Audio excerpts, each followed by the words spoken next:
And that was a fun trip, guys. Thank you for coming with me on that journey. We met Ken, who was a Shelby expert, and now we brought the car back over to the East Coast, where its temporary housing would be here with No Reserve Classics. And I wanted to go over a few things with you guys while I have the car here on the turntable before we take it out for a test drive inspection. And that's gonna be some of the goods and bads about this particular vehicle.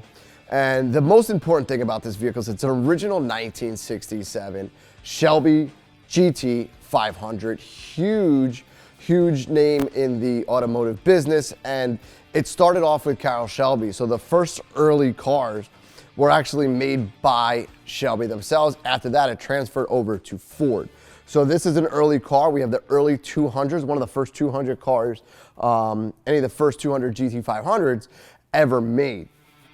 So it has a lot of options on the car that you can see here today. It has the moss green paint, which is in very decent condition, all the way down to the optioned wheels that you see here today.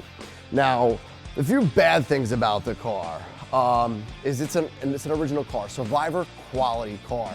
Now, what that means is that as you go through the paint, you're gonna notice that this car was repainted at one point in time. The paint job is not up to par, and remember, Shelbys have a lot of fiberglass components. If you look at the hood and you look at the trunk, you're gonna notice some cracking and some chipping, and that's throughout the vehicle. For us here at No Reserve Classics, we wanna represent the car the best that we can. If we were to own the car ourselves for our personal collection, how we would want the car to turn out. So starting off in the front of the car here, you're gonna notice the factory style headlights on here.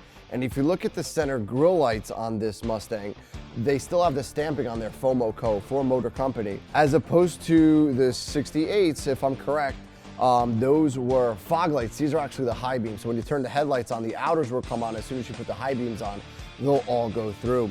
Also incorporated that with is the grille. Now this is a factory correct Shelby GT500 grille. The aftermarket grills that were installed would have actually been sloped towards the front just a little bit. Correct Shelby style hood. And as I was saying before about the wheels. Now, typically, back in the day when you were ordering a car, your order slip would be what you got on the car, and then on the bottom there, you'll notice the additional options. And one of those additional options, as I was saying before, are the Kelsey Haynes wheels. Now, these are 15-inch wheel, and they have a chrome lip, so they're actually two-piece. If you look on the inside of the wheel, you'll notice there's a chrome lip and a machine face. What does that mean? It's two pieces. So what they did was they riveted the face of the wheel to the lip of the wheel. So cool. Nowadays, you'll notice they're either bolted or they're welded all the way around. So imagine being back in 1967 and having this type of styling, the technology, and just the appearance that you would have get. It's just unreal. Going along the side of the car, you'll notice all the correct Shelby emblems, the vinyl decaling, and the stripes throughout. These are painted and correct stripes. So when we go through the car, we have all of our stuff that we just talked about that's factory correct and how the car is supposed to look.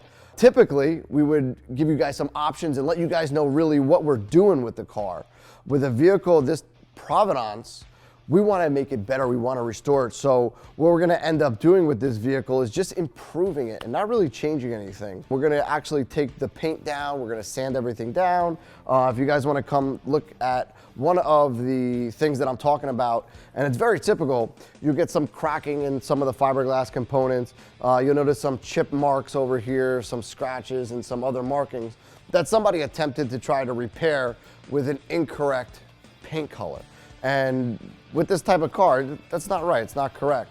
We're gonna take all of the components off of the vehicle, all these stainless steel components and polish pieces off and repolish them and give them a mirror-like finish. You don't want to replace parts like this. These are all factory. If I could give you guys an aftermarket windshield trim and give you a factory windshield trim, you're gonna notice the difference right away. It's, you know, some people tell me all the time, man, cars aren't made the way they used to. These are real metal fenders. You know, nowadays you get into a little fender bender, the whole car is total. They don't make the metal like they used to. The wheels, big thing. you're gonna drive this car. We want all of our vehicles to be driven. We're gonna keep and put a brand new style set of BF Goodrich radial TA tires on there so you're able to drive it. And we're gonna make it appear as it did back in 1967 with shaving the walls down and applying the film to the wheels to make it look like it did as if it came off of the floor back in 1967. Next thing I wanna show you guys is underneath the hood. So let's get the hood popped. So we have the correct hood pins on the vehicle. Just pull these guys down right here. And I will tell you, when we open up this hood, it's like taking a step back in time. Now, if we look, we have the original style radiator, and you're gonna notice there's stampings all the way throughout this car. There's stampings in the trunk, there's stampings underneath, there's stampings inside the car, all the way throughout. So it's really good indication of the mileage on this car. Mileage should represent what the car looks like and feels like. And with that being said, this vehicle's got about 38,000 miles on there.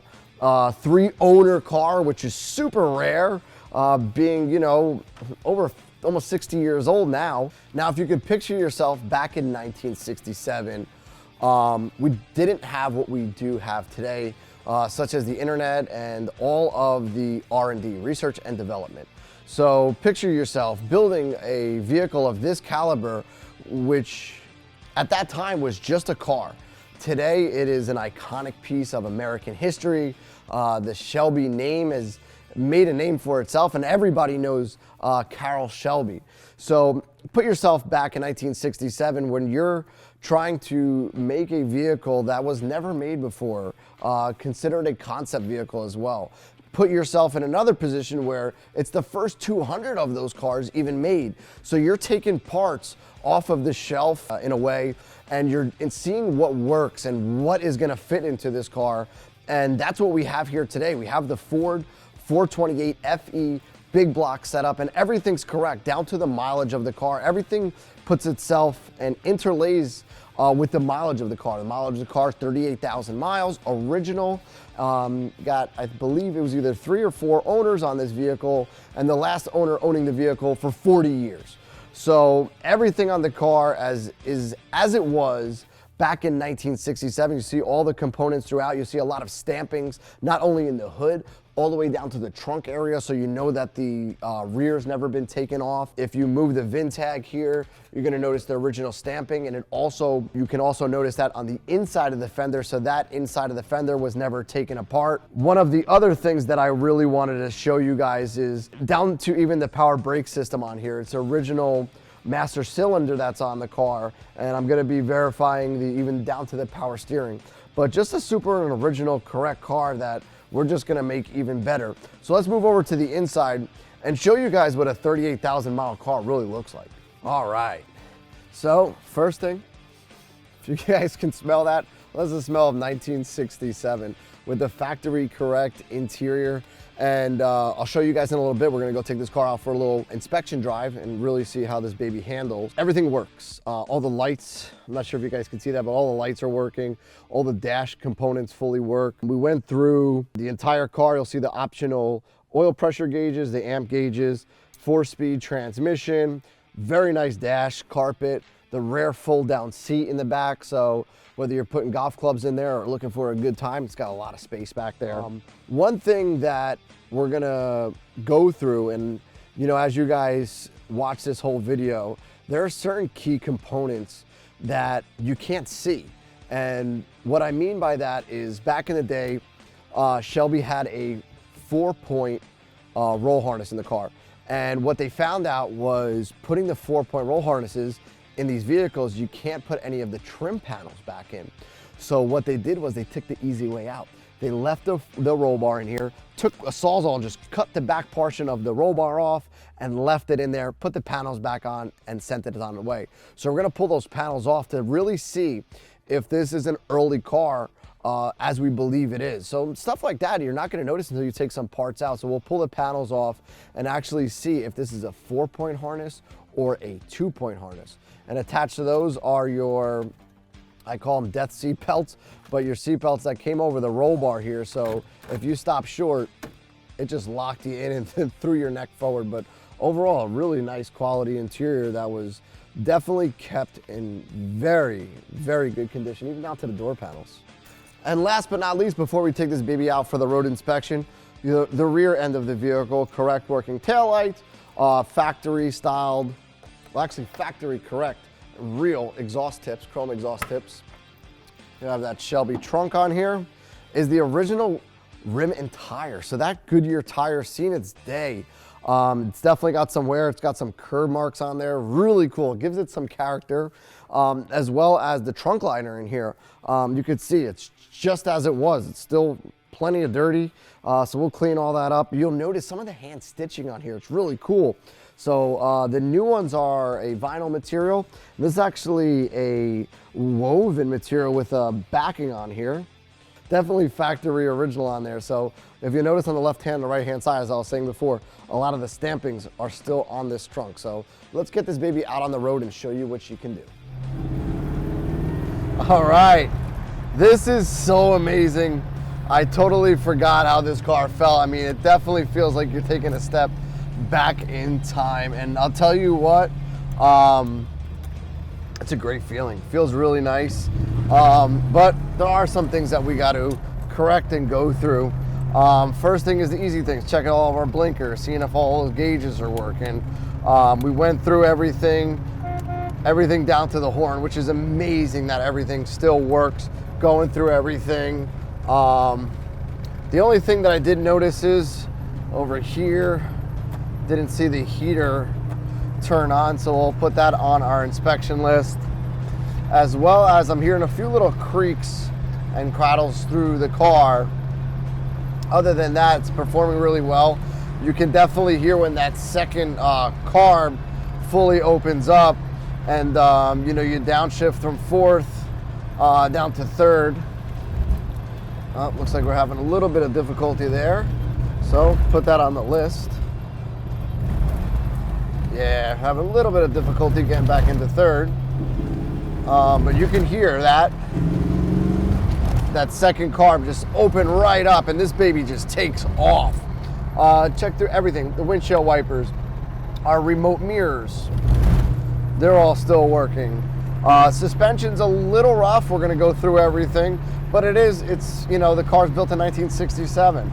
Going through, our lap belts are working really nice. It's holding me in good. I'm not gonna be putting the roll bar seat belts on, definitely not. But really just a very, very, very well preserved piece of history. Now, one thing I noticed when we pulled this car right off of the turntable, there was a few spots of oil. I was able to sneak my head up under there, and we do have some oil leaks. So when we get this baby at the shop, we're gonna have to pull the transmission. Looks like we're having a little issues here with third gear, as well as seeing what's going on. I believe it's a rear main seal.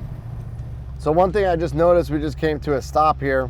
We held at about 2,000 RPMs, and if I gave it some gas, it backed down. So that tells me that one of the carburetors might be a little bit gummed up. So we'll go through it and give it a survivor quality restoration. We'll go through there, check all the floats and valves and stuff on there, check all the jets, make sure they're all clean. But power steering's working great. Whoa, that was nice. Yeah, this baby just opens up. Ton of power still left in this engine. Whew. I could just imagine myself back in 1967 driving down the strip. You come down to a stoplight, all of a sudden somebody pulls up next to you, you rev your engines, and bam, you spin those tires and take off. So I guess everything checks out. We have a list of what we need to take care of on this Mustang Shelby. So no other time but today to get started on this baby.